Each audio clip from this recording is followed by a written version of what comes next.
जो उस समय लीगल था।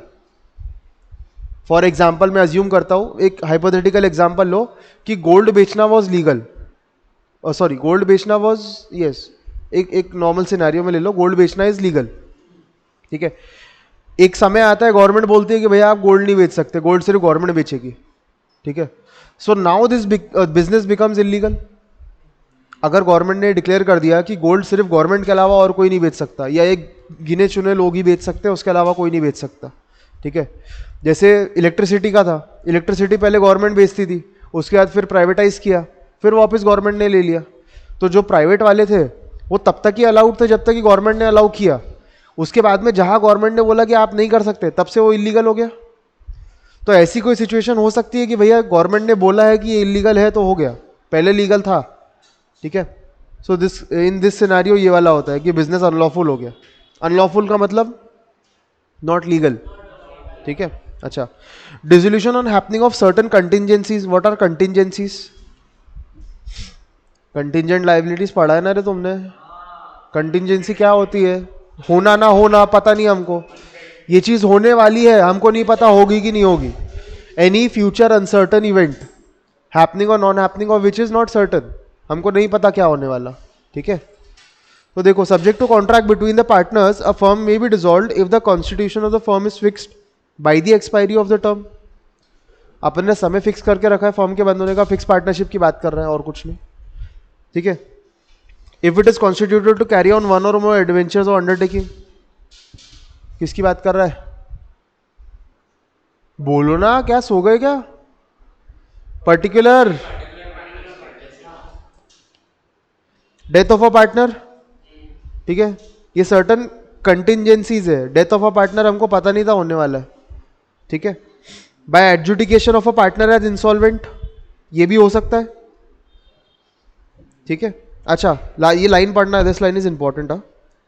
The partnership agreement may provide that the firm will not be dissolved in any of the aforementioned cases, such a provision is valid. मतलब आपने पहले से आपने पार्टनरशिप अग्रीमेंट में लिख के रखा है कि भैया अगर ये सब चीजें होती है, कोई डेथ होता है, कुछ भी होता है, तो हमारी फर्म डिसॉल्व नहीं होगी, पार्टनरशिप डिसॉल्व होगी। तो फिर नहीं होगा, फर्म डिसॉल्व नहीं होगी, किसी के डेथ में फर्म डिसॉल्व नहीं होगी, किसी के इंसॉल्वेंसी पे डिसॉल्व नहीं होगी, फिक्स्ड पे नहीं होगी, पर्टिकुलर में नहीं होगी, ठीक है। अगर ये लिख के रखा है तो द अग्रीमेंट इज वैलिड, ठीक है। अच्छा, डिसोल्यूशन बाय नोटिस, ये ऑब्वियस है एकदम, आपको नोटिस देना पड़ेगा। Where the partnership is at will the firm may be dissolve by any partner giving the notice in writing to all the other partners of his intention to dissolve the firm. एक partner notice दे सकता है बचे हुए partners को, भैया मेरा intention है फर्म को डिसॉल्व करने का, मेरी इच्छा ही नहीं है फर्म को कंटिन्यू करने की, फर्म ही नहीं करना, फर्म को ही बंद करना है मेरे को, ठीक है। वो अपना इंटेंशन क्लियर कर सकता है। फिर the firm is dissolved as from this date mentioned in the notice, और if no date is mentioned from the date of the communication of the notice. अगर आपने कोई नोटिस दिया फर्म को डिसॉल्व करने का और आपने बोला कि भैया आने वाली 1 तारीख से फर्म बंद कर रहा हूं, तो 1 तारीख से बंद हो जाएगी। लेकिन अगर आपने उसमें लिखा ही नहीं है कि कब से बंद कर रहे हो, तो क्या, तो कब से डिसॉल्व होगी?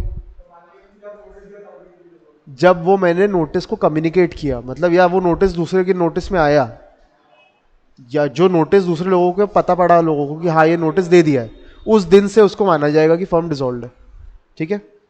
अच्छा, कोर्ट कब डिसॉल्व करेगा फर्म को? कोर्ट कब करेगा?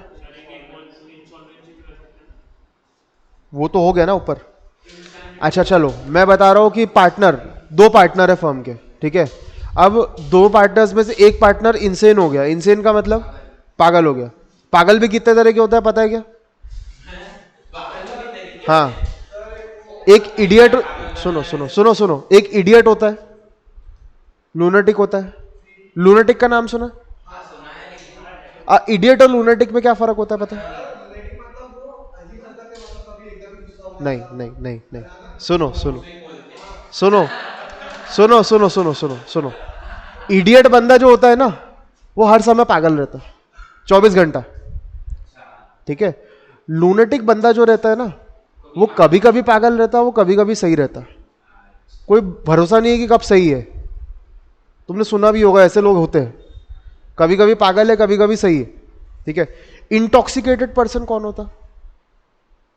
इंटॉक्सिकेटेड, ड्रग्स दारू वारू पीता है, बैठता है, शराब करता है, ठीक है, उस समय जब वो इंटॉक्सिकेटेड होता है तब उसका दिमाग काम नहीं करता, ठीक है, तो उस समय अपन उसको बोल सकते हैं कि भैया इसका दिमाग काम नहीं कर रहा उस समय. He can be called as a lunatic. कभी कभी सही है, कभी कभी पागल है, ठीक है. इंटॉक्सिकेटेड, जब जब वो इंटॉक्सिकेटेड रहता है तब तब पागल रहता, जब दारू उतर जाती तब सही हो जाता, ठीक है. तो ये तरीके होते हैं पागल लोगों के. इडियट हमेशा पागल रहता, लूनेटिक कभी कभी पागल कभी कभी सही, और इंटॉक्सिकेटेड वाला भी कभी कभी पागल कभी कभी सही. अब लूनेटिक के केस में अगर आपने कोई, ये मैं तुमको इंडियन कॉन्ट्रैक्ट एक्ट का भी बता रहा हूं, उसमें आएगा ये पूरा, ठीक है. हाँ, तो लूनेटिक के केस में अगर आपने कोई अग्रीमेंट उस समय किया है जब वो बंदा सही था तो वो अग्रीमेंट वैलिड है. अगर आपने उस समय पे किया है जब वो बंदा पागल था तो अग्रीमेंट इनवैलिड है. ये प्रूव करना पड़ेगा, ये प्रूव करना पड़ेगा कि उस समय वो बंदा एकदम नॉर्मल था, ठीक है. अगर आपने ये प्रूफ कर दिया, हाँ, जो भी हो, अभी का छोड़ो, जिस समय उसने अग्रीमेंट साइन किया था उस समय वो नॉर्मल था क्या, अगर ये तुम प्रूफ कर लेते हो कि उस समय नॉर्मल था तो वो अग्रीमेंट वैलिड है.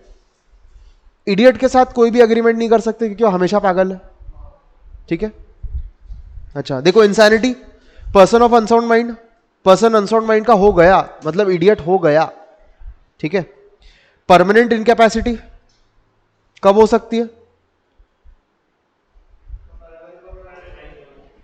बंदा पैरालिसिस में हो गया या हार्ट अटैक या कोमा में चला गया, ऐसी कोई चीज हो गई जिससे परमानेंट डिसेबिलिटी आ गई उसके अंदर, कुछ भी नहीं कर सकता अब वो, तो उस समय डिसॉल्व कर सकते हैं, ठीक है. गिल्टी कंडक्ट क्या होता है, फ्रॉड नहीं, कुछ कांड ऐसा किया है उसने अपने कंडक्ट से, उसने अपनी हरकतों से ऐसा कोई कांड किया है जो आपकी फर्म को बैड रेपुटेशन ला रही है, ठीक है. देखो, a partner is guilty of a conduct which is likely to affect prejudicially the carrying on of the business. Business carry on करने में आपको दिक्कत जा रही है, उसके बाद कुछ चीजें ऐसी होती है जो पब्लिकली नहीं करना चाहिए, ठीक है. अब मैं कैसे बताऊं यार तुमको, तुम समझ जाओ, ठीक है. कुछ चीजें ऐसी होती है जो पब्लिकली अलाउड नहीं होती, अच्छी नहीं होती, ठीक है. उससे बैड रेपुटेशन आती है फर्म को, फर्म का नाम खराब होता है और उसकी सेल्स गिरती है उसकी वजह से. पार्टनर ने ऐसा कुछ किया जिससे फर्म की बदनामी हो रही है, इतना समझ जाओ बस अच्छे शब्दों में, ठीक है. बाकी तुम्हारी इमेजिनेशन तो अच्छी है ही, ठीक है. अच्छा देखो, the suit for dissolution on the grounds mentioned in this clause must be brought by a partner other than the partner who is guilty of this conduct. Obvious सी बात है, जो गिल्टी है वो खुद तो थोड़ी ना बोलेगा ये चीज, कोई दूसरा पार्टनर ही बोलेगा भाई तू क्या कर रहा, ठीक है. हाँ, पार्टनर वहां नहीं पहुंचेगा, ये दूसरा पार्टनर पहुंचेगा कोर्ट में कि भैया ये पार्टनर ने ऐसा ऐसा किया, इसको निकालना है, ठीक है. अच्छा, persistent breach of an agreement. Persistent का मतलब कंटिन्यूअसली करते रहना करते रहना, एक अग्रीमेंट को बार बार ब्रीच कर रहे हो आप, ठीक है, आदत हो गई, ठीक है. If a partner has transferred the whole of interest of the firm in the firm to an outsider, sorry my mistake. If a partner wilfully मतलब जानबूझ के, और परसिस्टेंटली मतलब continuously commits the breach of a partnership agreement regarding the management or otherwise, or conducts himself in such a way that is not reasonably practical for other partners to carry on the business with him. मतलब कोई ऐसे तरीके से उसने उसमें काम कर रहा है जो अपने को नहीं गवा रहा है, या और बार बार अग्रीमेंट को ब्रीच कर रहा है. मतलब हम बोल रहे भैया 11 बजे आना टाइम पे, नहीं आ रहा, रोज नहीं आ रहा, रोज छुट्टी मार रहा, तब ये लफड़ा है, ठीक है. अच्छा, ट्रांसफर ऑफ होल इंटरेस्ट मतलब अपन ने अपने फर्म का कोई भी पार्टनर का इंटरेस्ट एक आउटसाइडर को ट्रांसफर कर दिया, ठीक है, उस समय अपन डिसॉल्व कर सकते हैं उसको. देखो, if a partner has transferred the whole of interest in the firm, partner का इंटरेस्ट क्या रहता है फर्म में, उसके प्रॉफिट्स, उसकी प्रॉपर्टी और ये सब, वो किसी आउटसाइडर को ट्रांसफर कर रहा है, ठीक है. एग्जीक्यूशन ऑफ अ डिक्री का मतलब कोई डीड को एग्जीक्यूट किया, या पार्टनरशिप डीड को एग्जीक्यूट कर रहा है, या कोई अग्रीमेंट को एग्जीक्यूट कर रहा है, तो उसको डिक्री बोलते हैं, ठीक है. अच्छा, transfer of a partners interest does not itself dissolve the firm, but the other partners may ask the court for dissolving the firm. अगर पार्टनर ने अपना इंटरेस्ट किसी आउटसाइडर को ट्रांसफर कर दिया, मैंने, अपन 6-7 लोग पार्टनर है, मैंने अपनी पार्टनरशिप का जो भी इंटरेस्ट था, मतलब मेरा फर्म का शेयर और मेरा फर्म का प्रॉफिट्स और मेरे फर्म का जो भी ट्रांसफर प्रॉपर्टी थी, वो मैंने किसी आउटसाइडर को ट्रांसफर कर दिया, ठीक, ये तो मेरे ऊपर है, ये तो मैं कर सकता हूँ क्योंकि ये मेरा हिस्सा है, इसका मैं कुछ भी करूँ, जलाऊँ या कुछ भी करूँ। ठीक है, तो ये हिस्सा मैं अगर ट्रांसफर कर रहा हूँ किसी और को, आउटसाइडर को, तो उस समय मैं डिसोल्यूशन की बात कर सकता हूँ। ठीक है, और दूसरे पार्टनर्स बोल सकते हैं कि भैया फर्म ही डिसॉल्व कर दो, ये उनके ऊपर है। ठीक है, ये दूसरे पार्टनर्स के ऊपर है कि फर्म डिसॉल्व करनी है कि सिर्फ वो पार्टनर को भगाना है जो आ रहा है। मैंने एक आउटसाइडर को ट्रांसफर किया, अब वो आएगा फर्म में, अब बाकी लोगों को नहीं पसंद, वो क्या बोलेंगे, भैया फर्म ही डिसॉल्व कर दे, हमको नहीं चाहिए। ये भी हो सकता है, या तो बोल सकते हैं कि ठीक है भैया तू रह ले, दो सिनेरियो हो सकते हैं, दोनों चलते हैं अपने को। ठीक है, अच्छा, फर्म में लॉसेस हो रहे हैं कंटिन्यूसली, बिजनेस कैरी ऑन करना मुश्किल जा रहा है, बंद करो साले को, टेंशन ही नहीं। Just an equitable cause, what is just N equitable? Just मतलब एकदम सच्चाई के साथ वाला हिसाब, इक्विटेबल गूगल, सीधा गूगल। जस्ट एन इक्विटेबल होता है बॉस की सच्चाई के साथ वाला, एकदम जो कंटिन्यूसली आप एकदम एथिकल प्रैक्टिसेस करते हो। एथिकल क्या होता? मैं अगर तुमको 50% कोर्स करके छोड़ दूं, ले जा पेपर दे, एथिकल है क्या? सही है कि गलत है ऑन माय पार्ट? सही है। तू ना बिल्कुल अलग ही लेवल पे चले आता। फीस पूरी ले चुका हूं मैं, फीस पूरी ले चुका हूं और सिर्फ 50% कोर्स पढ़ा के भेज दूं तुमको। यस, अगेंस्ट कोई मतलब ये एथिकल नहीं है, कर सकता हूं मैं, कोई किसी ने रोका नहीं मेरे को, किसी ने बॉन्ड साइन नहीं किया मेरे साथ कि सर पूरा कोर्स ही पढ़ाना पड़ेगा। ठीक है, मैं कर सकता हूं, लेकिन मैं करूंगा क्या? एथिकल रहेगा क्या मेरी तरफ से? सही रहेगा क्या वो? जस्ट एन इक्विटेबल, सही होना चाहिए वो। ठीक है, this gives the clause discretionary power. देखो, अच्छा डिस्क्रिशनरी पावर क्या रहता है? देखो पूरा लाइन पढ़ता हूँ। If the court considers it is just N equitable to dissolve the firm, मतलब अगर कोर्ट को लगता है कि ये फर्म का कंटिन्यू रहना या तो उस एरिया में लोगों के लिए खराब है या तो वो फर्म के लिए खराब है।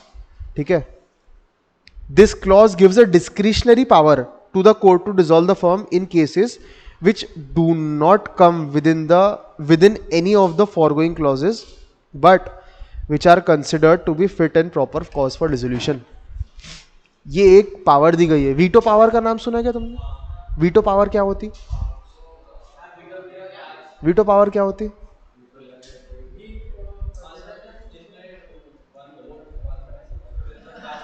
सुनो सुनो सुनो सुनो, नहीं ना रे, 200 कंट्रीज है, 213 होंगी या 14 होंगी, जो भी अपन 200 अज्यूम करते हैं। 200 कंट्रीज है, जो यूएन की समिट होती है ना, यूनाइटेड नेशन की समिट, वो तो पता है ना, सारी कंट्रीज पार्ट लेती है उसमें। उसमें कुछ कंट्रीज को उनने एक पावर देके रखी है कि भैया कोई भी रेजोल्यूशन अगर पास करना है तो सबके वोट तो चाहिए ही चाहिए, लेकिन अगर एक कंट्री ने मना कर दिया, नॉर्मली क्या होता है कि मेजोरिटी चाहिए रहती है। ठीक है, लेकिन उनने 2-3 कंट्रीज को ऐसी पावर देके रखी है कि बॉस आपके पास ये पावर है कि अगर 100 लोग अग्री भी कर रहे हैं या 200 लोग 150 लोग अग्री कर रहे हैं, उसके बाद भी अगर आपने मना कर दिया तो ये चीज़ पास नहीं होगी। तुम्हारे घर में मम्मी या पापा में से कोई तो एक ऐसा बंदा होगा जिसने अगर मना कर दिया तो भले ही 100 लोग कुछ भी बोले, होना ही नहीं है वो चीज़ में। डिपेंड करता है, हो सकता है उस केस में मम्मी हो सकता है उस केस में पापा हो। ठीक है, तो उस केस में पापा या मम्मी के पास वीटो पावर रहती है। 100 लोग कुछ भी बोल ले, जो मैं बोलूंगा वो चलेगा, मेरी चलेंगी, बाकी सब भाड़ में जाए। ठीक है, तो इस केस में डिस्क्रिशनरी पावर है कोर्ट के पास, just N equitable cause. Discretionary power मतलब हमारे पास एक डिस्क्रिशन है, we have a power, veto power, की बॉस कुछ भी हो जाए, अगर कोर्ट को लगता है कि ये जस्ट और इक्विटेबल है ये फर्म को बंद करना, तो वो कोर्ट बंद कर सकता है इस क्लॉज के तहत। इस पे क्वेश्चन आएगा केस स्टडी, कि तुमको एक केस स्टडी, एक केस दिया जाएगा कि फर्म के साथ ऐसा ऐसा हुआ था और फर्म ने ऐसा ऐसा किया। ठीक है, is this a just N equitable cause to dissolve the firm? Is this a just N equitable cause to dissolve the firm? क्या ये फर्म को बंद करने के लिए सही तरीका है या क्या सही है इस फर्म को बंद करना कोर्ट के हिसाब से? That you have to decide. जज नहीं बनना पड़ेगा, जज बनना पड़ेगा, तुमको डिसाइड करना पड़ेगा पेपर में कि इसका आंसर क्या लिखूं मैं ताकि मेरे को 4 मार्क मिले। यस यस यस यस, ठीक है।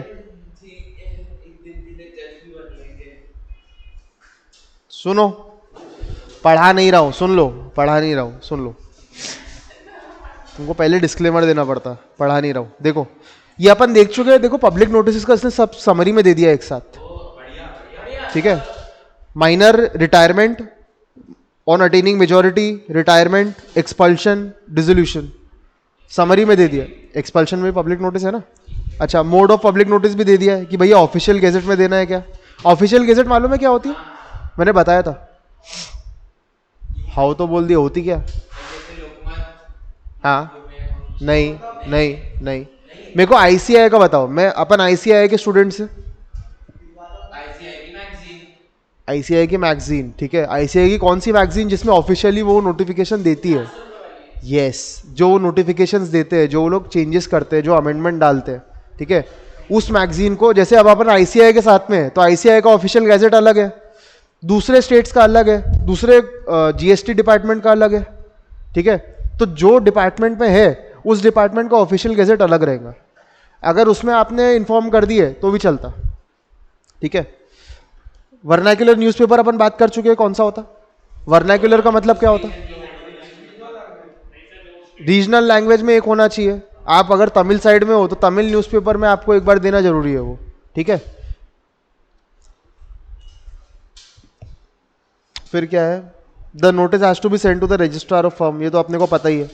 जो भी अपन पब्लिक नोटिस भेज रहे हैं, एक बार अपने को रजिस्ट्रार ऑफ फर्म को तो बताना ही पड़ेगा कि भैया रिटायर हो रहे या मर गया या कुछ भी हो गया, ठीक है। अच्छा, consequences of not giving the public notice, ये अपने को पता है। मेजोरिटी अगर हो गई अपनी, अपन मेजर हो गए, ठीक है। मेजर होने के बाद अगर 6 महीने के बाद अगर अपन ने नोटिस नहीं दिए तो क्या है इसका कॉन्सिक्वेंसेज क्या है। यस, 6 महीने के बाद से पार्टनर कंटिन्यू करना पड़ेगा, ये कॉन्सिक्वेंसेज अपने को पता है, ठीक है। रिटायरमेंट ऑफ अ पार्टनर में भी अगर अपन ने नोटिस नहीं दिए तो क्या कॉन्सिक्वेंसेज है। यस यस, थर्ड पार्टी को अपन लायबल रहेंगे, ठीक है। भले ही पार्टनरशिप में अपन पार्टनर नहीं है, लेकिन सिंस अपन ने नोटिस नहीं दिया तो अपने को लाइबिलिटी अभी भी चढ़ती रहेगी। नहीं नहीं नहीं, पब्लिक नोटिस अलग चीज है, वो चीज तुम अलग कंसेप्ट की बात कर रहे हो, वो कंसेप्ट ही अलग है। Yes yes yes, expulsion of a partner में भी वही सेम चीज है और डिसोल्यूशन ऑफ द फर्म में भी वही है कि पब्लिक नोटिस नहीं दिया तो क्या होगा, ठीक है। अब now we are only left with mode of settlement and consequences of dissolution. ये दो चीजें कल अपने फर्स्ट हाफ में खत्म हो जाएगी, सेकेंड हाफ में अपन थोड़ा सा इंट्रोडक्शन करेंगे कंपनी का, ठीक है।